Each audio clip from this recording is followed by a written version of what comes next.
बिस्मिल्लाहिर्रहमानिर्रहीम, अस्सलाम वालेकुम।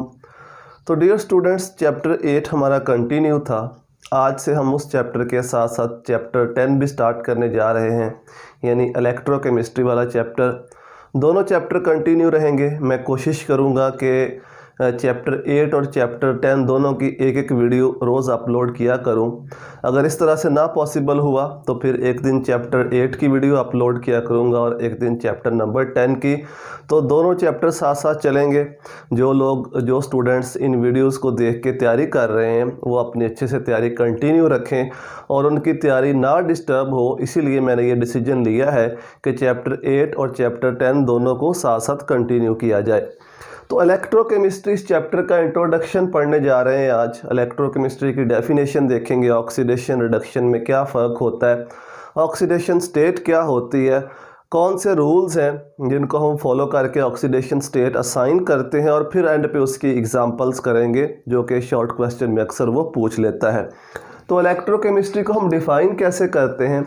Branch of chemistry which deals with change in electrical energy into chemical energy, यानी electrochemistry में हम डील करते हैं इलेक्ट्रिकल एनर्जी का change into chemical energy and vice versa, यानी इसके उलट केमिकल एनर्जी को हम चेंज कर सकते हैं इलेक्ट्रिकल एनर्जी के। और ये चेंजेस लाने के लिए हमें सेल्स यूज़ करने पड़ते हैं। दो टाइप के हम सेल पढ़ेंगे। एक वो सेल होगा जिसमें इलेक्ट्रिकल एनर्जी को केमिकल एनर्जी में चेंज करते हैं, और दूसरा वो सेल होगा जिसमें केमिकल एनर्जी को इलेक्ट्रिकल एनर्जी में। तो वो आगे चल के इस चैप्टर में हम डिटेल से पढ़ेंगे। तो केमिस्ट्री की वो ब्रांच जिसमें इलेक्ट्रिकल एनर्जी को केमिकल या केमिकल एनर्जी को इलेक्ट्रिकल एनर्जी में सेल्स की मदद से तब्दील किया जाता है, उसको हम इलेक्ट्रोकेमिस्ट्री कहते हैं। अब इसमें दो बहुत ही इंपॉर्टेंट डेफिनेशंस जो अक्सर स्टूडेंट्स के लिए कंफ्यूजिंग भी रहती हैं, ऑक्सीडेशन और रिडक्शन, इनमें क्या फ़र्क है? क्योंकि सेकेंड ईयर में ख़ासकर जब डिफरेंट किस्म के हम रिएक्शंस पढ़ रहे होते हैं तो वहाँ पे ये टर्म्स बार बार इस्तेमाल होती हैं कि ऑक्सीडेशन हो रही है या रिडक्शन हो रही है। तो इनकी तीन डेफिनेशंस हैं। किसी भी प्रोसेस के अंदर, किसी भी रिएक्शन के अंदर कोई भी डेफिनेशन अप्लाई हो सकती है। फॉर एग्जांपल ऑक्सीडेशन की 3 डेफिनेशंस हैं। एडिशन ऑफ ऑक्सीजन प्रोसेस के दौरान वो डेफिनेशन भी अप्लाई हो सकती है, रिमूवल ऑफ हाइड्रोजन वाली भी अप्लाई हो सकती है, या लूज ऑफ इलेक्ट्रॉन भी एक डेफिनेशन है, वो भी अप्लाई हो सकती है। तो तीनों डेफिनेशंस को आपने जहन में रखना है और फिर आपने प्रोसेस को या रिएक्शन को समझने की कोशिश करनी है। तीनों में से कोई भी डेफिनेशन किसी भी प्रोसेस में अप्लाई हो सकती है। तो ऑक्सीडेशन को हम 3 तरीके से डिफाइन करते हैं। First, addition of oxygen. Addition of oxygen, अगर किसी प्रोसेस के दौरान ऑक्सीजन ऐड हो रही हो तो उसको हम ऑक्सीडेशन कहते हैं। दूसरा, removal of hydrogen. Removal of hydrogen, hydrogen का रिमूवल हो रहा हो प्रोसेस के दौरान या रिएक्शन के दौरान तो उसको भी ऑक्सीडेशन ही कहते हैं। और तीसरी most important definition, lose of electron. Lose of electron, अगर किसी प्रोसेस के दौरान, किसी रिएक्शन के दौरान कोई भी एलिमेंट इलेक्ट्रॉन लूज़ कर रहा हो तो हम कहते हैं उसकी ऑक्सीडेशन हो रही है। अल्टीमेटली इन दोनों का मतलब भी लूज़ ऑफ इलेक्ट्रॉन ही है जी। जब हम आगे चल के ऑक्सीडेशन स्टेट के रूल्स पढ़ेंगे तो वहाँ पे आपको समझ आ जाएगी कि जब ऑक्सीजन का एडिशन होता है तो दूसरा एलिमेंट अल्टीमेटली इलेक्ट्रॉन लूज़ करता है। कंप्लीट लूज़ तो नहीं होता, पार्शियल लूज़ होता है। या जब रिमूवल ऑफ हाइड्रोजन होता है तो तब भी अल्टीमेटली तकरीबन यही मतलब बनता है। तो ये 3 डेफिनेशंस हैं ऑक्सीडेशन की। इसी तरह से 3 डेफिनेशंस हैं रिडक्शन की। इसके ऑपोजिट हो जाएगा, उलट हो जाएगा, एडिशन ऑफ हाइड्रोजन। अगर किसी भी प्रोसेस में हाइड्रोजन का एडिशन हो रहा है तो उसको हम रिडक्शन कहते हैं। या रिमूवल ऑफ ऑक्सीजन, ऑक्सीजन की रिमूवल हो रही है तो उसको रिडक्शन कहते हैं। या थर्ड नंबर पे है gain of electron. Gain of electron, अगर इलेक्ट्रॉन का गेन हो रहा है किसी प्रोसेस के दौरान तो उसको भी रिडक्शन कहा जाता है। तो ये तीनों डेफिनेशंस आपने ऑक्सीडेशन और रिडक्शन की याद रखनी है, जहन में रखनी है। फॉर एग्जांपल भी देख लेते हैं। सोडियम, सोडियम का रिएक्शन क्लोरीन के साथ सोडियम क्लोराइड की फॉर्मेशन NaCl, इस रिएक्शन में अगर हम देखें तो सोडियम जो है ऑक्सीडाइज होता है, क्लोरीन रिड्यूस होता है, क्योंकि हमें पता है कि सोडियम इलेक्ट्रॉन को लूज़ करता है, इलेक्ट्रॉन को लूज़ करेगा तो इस पे आ जाएगा पॉजिटिव चार्ज। इलेक्ट्रॉन लूज़ हो रहा है तो इसकी ऑक्सीडेशन हो रही है, ठीक है, लूज़ ऑफ इलेक्ट्रॉन। इस तरह से क्लोरीन जो है ये इलेक्ट्रॉन को गेन करता है तो इस पे नेगेटिव चार्ज, इलेक्ट्रॉन गेन कर रहा है तो इसकी क्या हो रही है, रिडक्शन।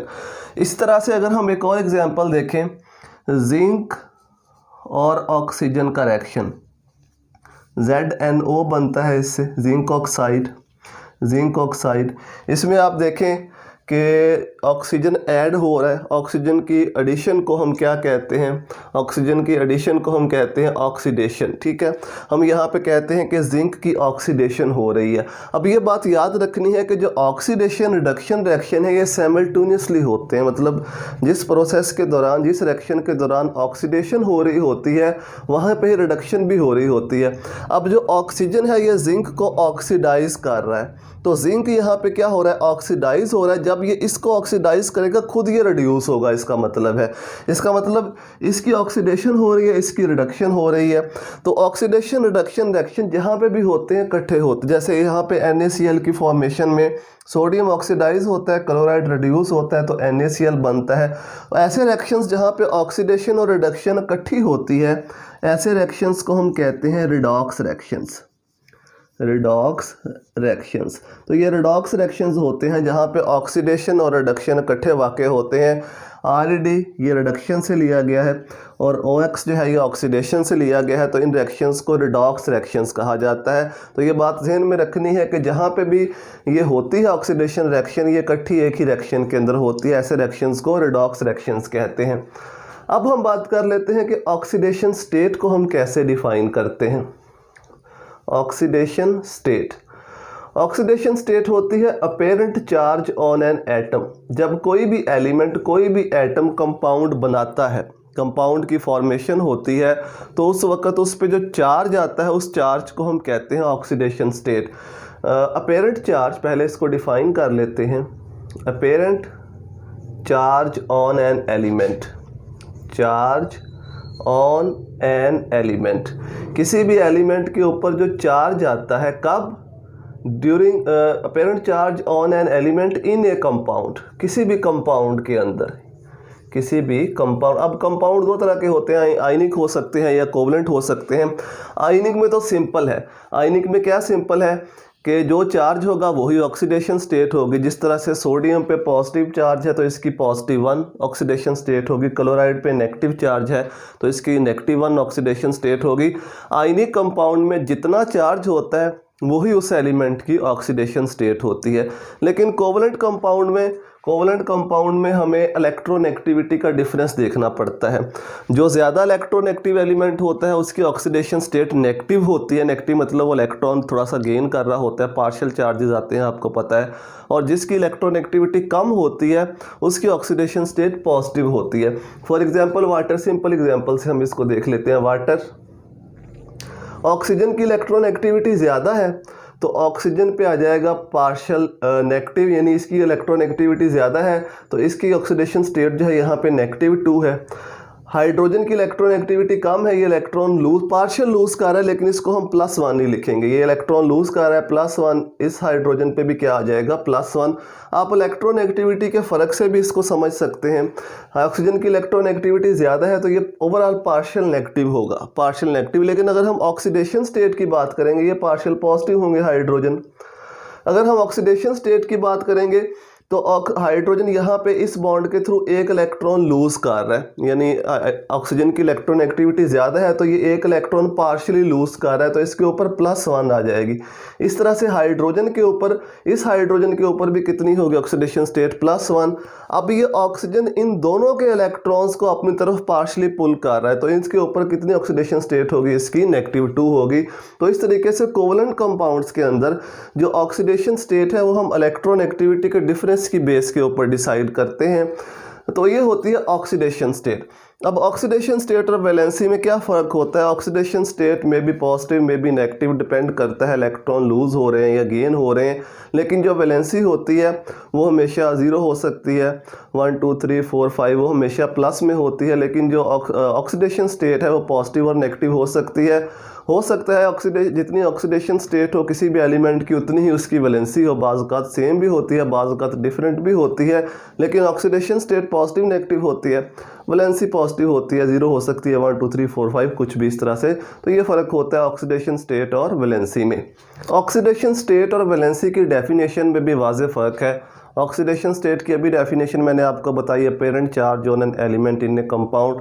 जबकि वैलेंसी क्या होती है? वैलेंसी किसी भी एलिमेंट की कंबाइनिंग पावर को कहते हैं कि वो दूसरे एलिमेंट के साथ जब मिलता है तो कितने बॉन्ड बना सकता है। तो ये बेसिक कुछ डिफरेंस है ऑक्सीडेशन स्टेट और वैलेंसी में। अब हम बात कर लेते हैं rules for assigning oxidation state. अगर हमने किसी एलिमेंट को किसी कंपाउंड में ऑक्सीडेशन स्टेट असाइन करनी है तो उसके क्या रूल्स होंगे, उन रूल्स को हम फॉलो करते हुए ऑक्सीडेशन स्टेट को असाइन करेंगे। तो कुछ एलिमेंट्स ऐसे हैं जिनकी ऑक्सीडेशन स्टेट तकरीबन फिक्स होती है तमाम कंपाउंड्स के अंदर, उनको हमने याद रखना है, वो यहाँ पे मैं आपको बता देता हूँ। इसके अलावा 2-3 और बातें हैं जो आपने याद रखनी है। इन रूल्स को याद रखते हुए जो भी हमें कंपाउंड दिया गया है उसकी हमने ऑक्सीडेशन स्टेट जिस एलिमेंट की वो पूछेगा उसकी हमने ऑक्सीडेशन स्टेट फाइंड करके उसे बताना है। और शॉर्ट क्वेश्चन में अक्सर ये पूछ लेता है कि ये आपके पास कंपाउंड है, इस एलिमेंट की ऑक्सीडेशन स्टेट फाइंड करके बताओ कितनी बनेगी। MCQs में पूछा जा सकता है, तो ये आपको आना चाहिए।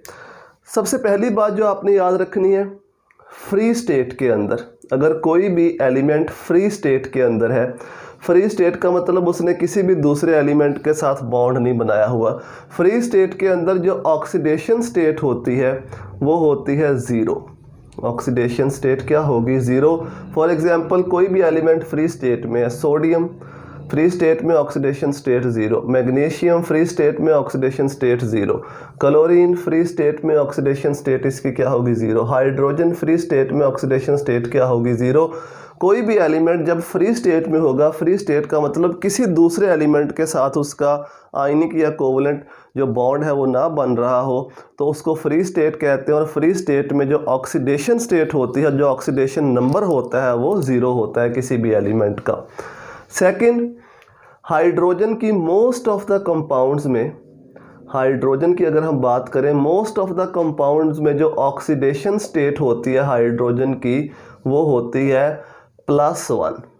+1 मोस्ट ऑफ द कंपाउंड्स के अंदर इसकी ऑक्सीडेशन स्टेट होती है, except metal hydrides. Except metal hydrides. Metal hydrides जो हैं ये आयनिक कंपाउंड होते हैं और इनमें मेटल्स इलेक्ट्रॉन लूज करती हैं और हाइड्रोजन गेन करता है, तो हाइड्रोजन की ऑक्सीडेशन स्टेट नेगेटिव हो जाएगी। फॉर एग्जांपल सोडियम हाइड्राइड, इसमें ये जो सोडियम है ये +1 में होगा, हाइड्रोजन -1 में होगा। इस तरह से पोटेशियम हाइड्राइड, पोटेशियम +1 में होगा, हाइड्रोजन -1 में। इस तरह से मैग्नीशियम हाइड्राइड को देख लें तो जितने भी आयनिक हाइड्राइड हैं उन हाइड्राइड्स के अंदर जो हाइड्रोजन है उनकी ऑक्सीडेशन स्टेट -1 होती है, लेकिन उसके अलावा जो कंपाउंड्स हैं उनके अंदर हाइड्रोजन की ऑक्सीडेशन स्टेट +1 होती है। अगर हम ऑक्सीजन की बात करें तो ऑक्सीजन की जो ऑक्सीडेशन स्टेट है ये मोस्ट ऑफ द कंपाउंड्स में होती है -2। ऑक्सीजन की ऑक्सीडेशन स्टेट -2 होती है, एक्सेप्शंस आपने याद रखनी है जो कि MCQs में वो पूछ सकता है। एक्सेप्ट OF2, इसमें होती है इसकी +2। इसके अलावा पर ऑक्साइड्स इसमें ऑक्सीजन की ऑक्सीडेशन स्टेट होती है -1। और सुपर ऑक्साइड्स में ऑक्सीडेशन स्टेट होती है -1/2। जिस तरह पर ऑक्साइड है K2O2, पोटेशियम पर ऑक्साइड, तो इसमें ऑक्सीजन -1 में होता है। ठीक है, इस तरह से पोटेशियम का ही सुपर ऑक्साइड देख लेते हैं, इसमें ऑक्सीजन -1/2 में होता है। इसको आप निकाल भी सकते हैं, वो तरीका भी मैं अभी आपको बताऊंगा कैसे निकालते हैं। फिलहाल आपने ये रूल अभी याद रखने हैं। इसके बाद अगर हम बात करें चार्ज ऑन आयन, किसी भी आयन के ऊपर जो चार्ज होता है वो मैंने आपको बताया वही उसकी ऑक्सीडेशन स्टेट होती है। लेकिन अगर कोई भी ऐसी स्पीशी है जो ज़्यादा एलिमेंट्स से मिलकर बनी है और उसके ऊपर चार्ज है, तो वो चार्ज जो है उनकी ऑक्सीडेशन स्टेट्स का अलजेब्रिक सम होता है। For example sulphate ion -2 charge होता है इसके ऊपर, तो ऑक्सीजन की ऑक्सीडेशन स्टेट क्या होती है -2, एक ऑक्सीजन की -2, 4 ऑक्सीजन है तो ये -8 हो जाएगी। सल्फ़र की होगी यहाँ पे +6, -8 और +6 कितना बाकी बच गया -2। तो ये जो चार्ज होता है ये एलिमेंट्स की जो ऑक्सीडेशन स्टेट्स हैं उनका अलजेब्रिक सम होता है। एक और एग्जांपल देख लो, MnO4 -1। अब ऑक्सीजन की -2 होती है, 4 ऑक्सीजन है तो ये हो गई -8। मैंगनीज़ की होती है +7, यहाँ पे +7 होगी, -8 और +7 बाकी कितना बच गया -1। तो ओवरऑल जो चार्ज होगा वो कितना होगा -1। और जो न्यूट्रल होते हैं, न्यूट्रल में ऑक्सीडेशन स्टेट्स जो हैं वो एक दूसरे को कैंसिल आउट करती हैं। फॉर एग्जांपल वाटर की ही हम एग्जांपल ले लेते हैं, H2O। ऑक्सीजन की -2, 2 हाइड्रोजन है, एक हाइड्रोजन की +1, इसको 2 से मल्टीप्लाई कर दो, ये +2 हो जाएगा, ये -2। ओवरऑल वाटर क्या हो जाएगा, न्यूट्रल। यानी न्यूट्रल कंपाउंड्स में जो ऑक्सीडेशन स्टेट्स हैं एलिमेंट्स की वो एक दूसरे को कैंसिल आउट करती हैं। लेकिन जो चार्ज वाले होते हैं, तो चार्ज वाले कंपाउंड्स के अंदर जो ऑक्सीडेशन स्टेट्स हैं उनका अगर हम सम करते हैं तो ओवरऑल वो चार्ज बनेगा जो उस आयन के ऊपर या जो उस कंपाउंड के ऊपर मौजूद होगा। इसके बाद अगर हम बात करें लास्ट रूल की, जितनी भी अल्कली मेटल्स हैं, अल्कली मेटल्स जब इनका कंपाउंड बना होता है किसी दूसरी एलिमेंट के साथ, तो अल्कली मेटल्स की जो ऑक्सीडेशन स्टेट होती है वो +1 होती है। ठीक है, तमाम alkali metals, lithium, sodium, potassium, rubidium वगैरह। और जो अल्कलाइन मेटल्स हैं, अल्कलाइन अर्थ मेटल्स, इनकी ऑक्सीडेशन स्टेट जब ये फ्री स्टेट में ना हो, यानी किसी दूसरे एलिमेंट के साथ इनका कंपाउंड बना हो, तो अल्कलाइन मेटल की जो ऑक्सीडेशन स्टेट होती है ये +2 होती है। अल्कली मेटल्स में लिथियम, सोडियम, पोटेशियम वगैरह, ठीक है। और अल्कलाइन मेटल में क्या आ जाएगा, कैल्शियम, मैग्नीशियम वगैरह, बेरिलियम वगैरह, ज़्यादातर ये इस्तेमाल होती हैं, वो मैंने यहाँ पे लिखती हैं। तो इनकी ऑक्सीडेशन स्टेट +1 होगी और अल्कलाइन मेटल की जो ऑक्सीडेशन स्टेट है +2 होगी। तो ये कुछ रूल्स हैं जिनको आपने बहुत अच्छे से याद रखना है। इन रूल्स को फॉलो करते हुए जो भी कंपाउंड हमें दिया गया होगा उसमें कहा गया होगा कि इस एलिमेंट की ऑक्सीडेशन स्टेट फाइंड करो, तो इन रूल्स को फॉलो करते हुए हम उस एलिमेंट की ऑक्सीडेशन फाइंड करेंगे। तो चलिए आइए अब कुछ क्वेश्चन सॉल्व करते हैं इन्हीं रूल्स को फॉलो करते हुए। तो 2 मैंने यहाँ पे कंपाउंड लिखे हैं, KMnO4, इसमें हमने मैंगनीज़ की ऑक्सीडेशन स्टेट फाइंड करनी है, और H2SO4 इसमें हमने सल्फ़र की, जिसको मैंने अंडरलाइन किया है। डिटेल से आपको समझाऊंगा, एक दफ़ा आपकी प्रैक्टिस हो जाएगी, आपको ये हल करना आ जाएगा, तो फिर आपको इतना लंबा हल करने की ज़रूरत नहीं पड़ेगी। फिर आप इजीली कंपाउंड्स को देख के इजीली बता सकते हैं कि किस एलिमेंट की क्या ऑक्सीडेशन स्टेट होगी, लेकिन प्रैक्टिस की ज़रूरत होगी। तो प्रैक्टिस के लिए हमें इनको सॉल्व कर करके देखना पड़ेगा। जैसा कि मैंने आपको बताया, जो अल्कली मेटल्स होती हैं उनकी ऑक्सीडेशन स्टेट +1 होती है, ऑक्सीजन की ऑक्सीडेशन स्टेट -2 होती है। किन किन के अलावा वो भी मैंने आपको बता दिया। अब जिस एलिमेंट की हमने फाइंड करनी है ऑक्सीडेशन स्टेट, उसको हमने एक्सपोज करना है, क्योंकि उसको फाइंड आउट करना है तो उसकी एक्सपोज कर लेंगे उसको। अब यहाँ पे पोटेशियम, एक पोटेशियम है और पोटेशियम की होती है +1, ठीक है, एक एलिमेंट हो गया पोटेशियम, इसकी क्या होगी +1। आगे आ गया मैंगनीज़, यहाँ पे प्लस का साइन डालो और मैंगनीज़ की जगह पे लिख लो X, क्योंकि इसकी हमने फाइंड करनी है, जो X की वैल्यू आएगी वही मैंगनीज़ की ऑक्सीडेशन स्टेट होगी। फिर प्लस डालो। इसके बाद आ गया ऑक्सीजन, ऑक्सीजन की एक की ऑक्सीडेशन स्टेट होती है -2, लेकिन ऑक्सीजन है कितने, 4, O4, 4 ऑक्सीजन है, एक की ऑक्सीडेशन स्टेट -2 है, तो इसको 4 से मल्टीप्लाई कर दो, is equal to 0।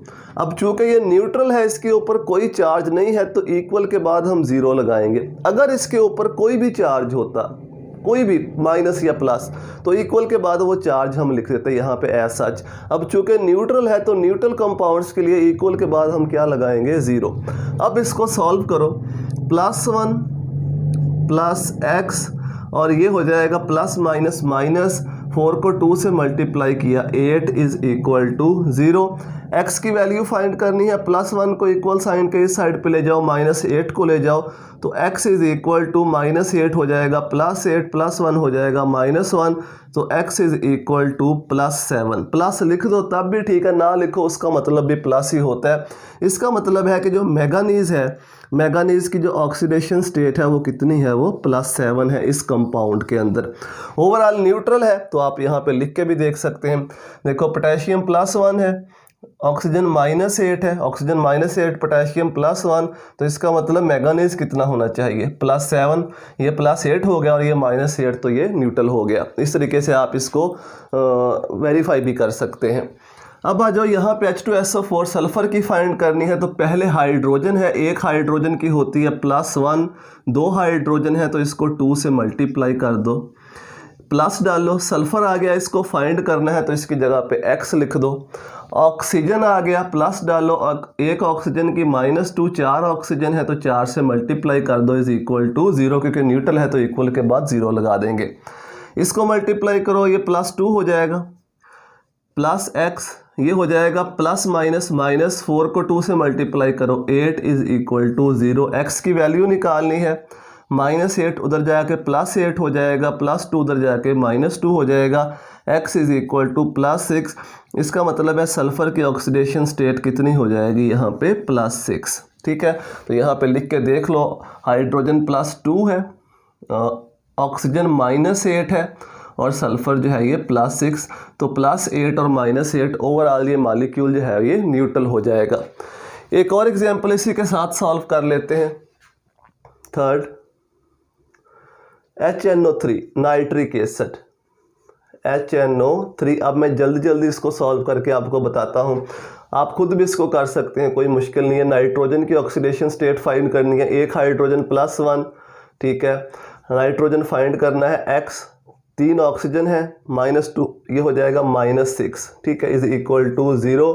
x is equal to -6 उधर जाके +6, +1 इधर आके -1, x इज इक्वल टू कितना हो जाएगा, +5। तो इसका मतलब है नाइट्रोजन की जो ऑक्सीडेशन स्टेट है वो कितनी हो जाएगी, +5। ये तो आप खुद एक दफ़ा प्रैक्टिस हो जाएगी तो इसी फार्मूले को देख के भी आप इसको सॉल्व कर सकते हैं। अगर MCQs में उसने पूछा है, अगर शॉर्ट में पूछा है फिर तो इसको सॉल्व करना पड़ेगा, ऐसे जो मैंने आपको तरीका बताया है।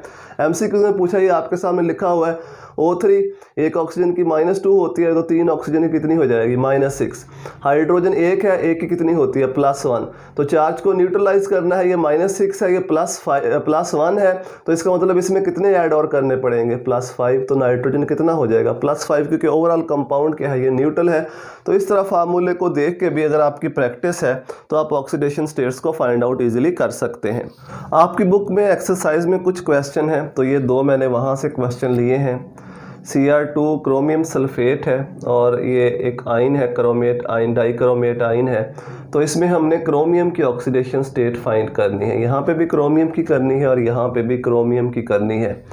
तो इसके 2 तरीके मैं आपको बताऊंगा, ये तो एक तरीका ही होगा, इसके 2 तरीके मैं आपको बताऊंगा। पहले वो तरीका जैसे आपकी बुक पे इसको सॉल्व किया है वो है, जो की बुक्स हैं, उसके बाद फिर वो तरीका जो शॉर्टकट है जिससे आप इजीली इसको सॉल्व आउट कर सकते हैं। तो क्रोमियम की हमने फाइंड करनी है, मैंने आपको बताया जिसकी फाइंड करनी है उसको सपोज करेंगे x। अब यहाँ पे देखो क्रोमियम कितने हैं, 2 हैं, तो यहाँ पे हम लिखेंगे 2x, यहाँ पे क्या लिखेंगे, 2x लिखेंगे। यहाँ पे 2x लिखने के बाद प्लस डालेंगे। अब आ जाओ इस ब्रैकेट के अंदर SO4 की थ्राइस, ये जो 3 है ये सल्फर के साथ भी मल्टीप्लाई हो रहा है, ऑक्सीजन के साथ भी मल्टीप्लाई हो रहा है, तो हम इसको अंदर मल्टीप्लाई करके लिख देते हैं। ऑक्सीजन का 1 है तो 3 को 1 से मल्टीप्लाई करेंगे, 3, तो यहाँ पे हम ऐसे लिख लेते हैं 3s, 3 सल्फर, ठीक है, इजी वे है, 3 सल्फर। 3 4 12, 12 क्या हो गए, ऑक्सीजन इज इक्वल टू 0, क्योंकि कंपाउंड न्यूट्रल है, ठीक है, समझ आ गया। इसको अंदर मल्टीप्लाई करो, सल्फर 1 है, 1 को 3 से मल्टीप्लाई करो, 3 सल्फर हो गए, 4 ऑक्सीजन है, 4 को 3 से मल्टीप्लाई करो, 12 ऑक्सीजन हो गए टोटल। ब्रैकेट को अगर हम ओपन करें तो ये 2x तो ऐसे ही आ जाएगा, ठीक है, 2x 3 सल्फर। यहाँ पे आपको सल्फर की ऑक्सीडेशन स्टेट याद रखनी पड़ेगी। सल्फर जो है ये माइनस में भी होता है, प्लस में भी होता है, +2 +4 +6 इस तरह से इसकी ऑक्सीडेशन स्टेट्स होती हैं। लेकिन यहाँ पे जो सल्फ़र है ये +6 में है, तो यहाँ पे सल्फ़र की +6 होगी, 3 सल्फ़र है और +6 के साथ इसको मल्टीप्लाई कर दो, सल्फ़र की +6 होती है 12। ऑक्सीजन कितने हैं, ऑक्सीजन है यहाँ पे 12, तो 12 ऑक्सीजन की ऑक्सीडेशन स्टेट कितनी होती है, -2 = 0। अब ये 2x ऐसे ही आ जाएगा, 6 को 3 से मल्टीप्लाई करो 18, ठीक है, +18, 12 को 2 से मल्टीप्लाई करो माइनस कितना हो जाएगा, ये 24 हो जाएगा, = 0। यहाँ पे प्लस साइन आएगा। अब 18 को इधर ले आओ, 24 को भी इधर ले आओ, तो ये हो जाएगा 2x = 24 प्लस हो जाएगा 18 माइनस हो जाएगा, तो ये हो जाएगा 2x = 6। 2x = 6। अब 2 को इधर ले आओ, इधर मल्टीप्लाई हो रहा है, इधर आके डिवाइड हो जाएगा, तो x हो जाएगा 6/2 और x की वैल्यू आ जाएगी 3। इसका मतलब है कि एक क्रोमियम की जो ऑक्सीडेशन स्टेट है वो कितनी है, +3 है। यहाँ पे क्रोमियम की ऑक्सीडेशन स्टेट यहाँ पे +3 है। अच्छा, अब मैं आपको दूसरा मेथड बताता हूँ जो बहुत ईजी मेथड है। जो सल्फेट आयन होता है ना, जो ब्रैकेट के अंदर लिखा हुआ है SO4, इसकी ओवरऑल जो ऑक्सीडेशन स्टेट होती है पूरे आयन की, ये -2 होती है। पूरे आयन की ऑक्सीडेशन स्टेट कितनी होती है, -2। क्रोमियम की तो हमने फाइंड करनी है, 2x लिख लिया प्लस। सल्फेट आयन कितने हैं, 3। सल्फेट आयन, एक सल्फेट आयन की ऑक्सीडेशन स्टेट कितनी होती है, -2 = 0। पूरे सल्फेट आयन की लिख ली हमने, सल्फर ऑक्सीजन को अलग अलग यहाँ पे नहीं किया। अब देखो 2x ये कितना हो गया, -6 = 0। 2x इधर आके हो गया ये +6, x = 6/2, x कितना आ गया, 3। तो ऐसे भी आंसर उतना ही आएगा जितना हमने वहाँ पे निकाला है अगर हम पूरे सल्फेट आयन की लिख लें। लेकिन चूंकि आपकी बुक पे उसने सॉल्व करने का ये तरीका, मेरा तो ख्याल है ऐसे भी सॉल्व कर ले तब भी ठीक ही करना चाहिए। अगर ऐसे सॉल्व करेंगे तब भी आंसर जो होगा दोनों मेथड से सेम आएगा। तो आप देख लीजिएगा, MCQs में आए तो जल्दी सॉल्व करना होता है, ऐसे सॉल्व करके देख लीजिएगा। शॉर्ट क्वेश्चन में आए तो आप ये तरीका अप्लाई कर दीजिएगा। इसके बाद है इस आयन की, डाइक्रोमेट आयन की। इसमें हमने क्रोमियम की फाइंड करनी है, तो अगेन क्रोमियम इसकी फाइंड करनी है, तो ये हो जाएगा 2x, क्योंकि 2 क्रोमियम के एटम है तो 2x हो जाएगा, प्लस ऑक्सीजन, ऑक्सीजन के 7 एटम है, 7 ऑक्सीजन है, तो इक्वल जो चार्ज होगा वो इक्वल साइन के बाद आ जाएगा। कितना चार्ज है ये, -2, इक्वल साइन के बाद इसको लिख दो। यहाँ पे ऑक्सीजन आएगा, 7 ऑक्सीजन है, 2x + 7, एक ऑक्सीजन ये कितनी होती है, -2 = -2, 2x -14 = -2, 2x = 14 - 2, इसको इक्वल साइन के इस साइड पे ले आओ, 2x = 12, तो x कितना हो जाएगा, 6। इसका मतलब है क्रोमियम की जो ऑक्सीडेशन स्टेट है यहाँ पे वो कितनी है, यहाँ पे +6 है क्रोमियम की ऑक्सीडेशन स्टेट। तो इस तरीके से क्रोमियम की ऑक्सीडेशन स्टेट हम फाइंड करेंगे। जो भी चार्ज होगा इसको इक्वल साइन के दूसरी साइड पे लिख लेंगे। इसका मेथड मैंने आपको दोनों मेथड बता दिए, दोनों मेथड से आप इसको सॉल्व करके देख सकते हैं, आपकी मर्जी है। ये ज़रा इजी मेथड है, इसमें आपको ओपन करना पड़ेगा, सल्फ़र की ऑक्सीडेशन स्टेट अलग लिखनी पड़ेगी, ऑक्सीजन की अलग। यहाँ पे पूरे सल्फेट आयन की मैंने आपको बता दी कि ऑक्सीडेशन स्टेट जो है वो -2 होती है। चलिए लास्ट 2 क्वेश्चन है, ये मैं आपको सॉल्व करवा देता हूँ, बाकी आपने खुद सॉल्व कर लेने हैं, खुद प्रैक्टिस करनी है। कैल्शियम क्लोरेट और क्रोमियम सल्फेट, ये हम पहले भी कर चुके हैं, लेकिन वहाँ पे हमने क्रोमियम की ऑक्सीडेशन स्टेट फाइंड की थी, यहाँ पे हमने सल्फ़र की करनी है। तो यहाँ पे पहले आते हैं कैल्शियम क्लोरेट पे। कैल्शियम, इसकी जो ऑक्सीडेशन स्टेट है ये +2 होती है। अल्कलाइन मेटल है, अभी मैंने आपको रूल्स में बताया कि जो अल्कलाइन मेटल्स हैं उनकी ऑक्सीडेशन स्टेट जो है वो क्या होती है, +2, ठीक है। एक कैल्शियम है तो +2 हो जाएगा। फिर इस ब्रैकेट को हमने ओपन करना है, जब ओपन करेंगे तो ये मल्टीप्लाई होगा 2 अंदर, 2 क्लोरीन के एटम हो जाएंगे, ऑक्सीजन के 6 हो जाएंगे, 2 क्लोरीन हो जाएंगे और जो ऑक्सीजन है वो कितने हो जाएंगे, 6, न्यूट्रल है, = 0 हो जाएगा। अब यहाँ पे +2 क्लोरीन की फाइंड करनी है तो ये 2x हो जाएगा, oxygen -2 = 0, +2 + 2x - 12 = 0, 2x is equal to -12, इधर आके +12 हो जाएगा, 2 इधर आके -2 हो जाएगा, 2x इज़ इक्वल टू 10 और x इज़ इक्वल टू +5। तो ऑक्सीडेशन स्टेट जो है वो क्लोरीन की कितनी होगी, यहाँ पे +5 होगी इस कंपाउंड के अंदर। इस तरीके से इसको फाइंड कर लेंगे। अब ये वाला कंपाउंड पहले हमने इसमें क्रोमियम की ऑक्सीडेशन स्टेट फाइंड की थी अभी लास्ट क्वेश्चंस के अंदर, और अब हमने सल्फ़र की करनी। वहाँ पे मैंने आपको बताया था सल्फ़र की याद रखनी है +6, अब उस +6 को हम यहाँ पे फाइंड करेंगे, लेकिन यहाँ पे अब क्रोमियम की याद रखनी पड़ेगी। क्रोमियम की होती है +3, तो इस कंपाउंड के अंदर क्रोमियम की ऑक्सीडेशन स्टेट +3 है। अभी हम लास्ट क्वेश्चन के अंदर इसको सॉल्व किया है अभी हमने। तो 2 क्रोमियम है, इस तरह लिख लो 2 क्रोमियम, प्लस डाल दो, प्लस डालने के बाद फिर सल्फ़र कितने हैं, मल्टीप्लाई करो 3 सल्फ़र, फिर प्लस ऑक्सीजन कितने हैं, 12 ऑक्सीजन हो जाएंगे यहाँ पे। ये न्यूट्रल है तो इज़ इक्वल टू 0। क्रोमियम की +3 थी तो 2 इंटू +3 हो जाएगा, +3 इंटू सल्फ़र की हमने फाइंड करनी है तो x लिख लो यहाँ पे, फिर प्लस 12 ऑक्सीजन की कितनी होती है, -2 इज़ इक्वल टू 0। ये +6 हो गया, ये +3x, ये कितना हो गया -24 इज़ इक्वल टू 0। तो 3x इज़ इक्वल टू 24, इधर आके प्लस हो जाएगा, 6 माइनस हो जाएगा, 3x इज़ इक्वल टू 18। तो x इज़ इक्वल टू कितना हो जाएगा 6। इसका मतलब है सल्फ़र की जो ऑक्सीडेशन स्टेट है यहाँ पे +6 है। तो इस तरीके से हम सल्फ़र की ऑक्सीडेशन स्टेट को फाइंड करेंगे। मेरा ख्याल है काफ़ी एग्जांपल्स मैंने आपको सॉल्व करके बता दी कि किस तरह से ऑक्सीडेशन स्टेट को हमने फाइंड आउट करना है। आपको समझ भी आ गया होगा किस तरह से फाइंड आउट की जाती हैं। अगर आपको ये वीडियोज़ हेल्पफुल लगती हैं तो अपने दोस्तों के साथ शेयर किया करें, वीडियो को लाइक भी कर दिया करें। दुआओं में याद रखिएगा। अल्लाह हाफिज़।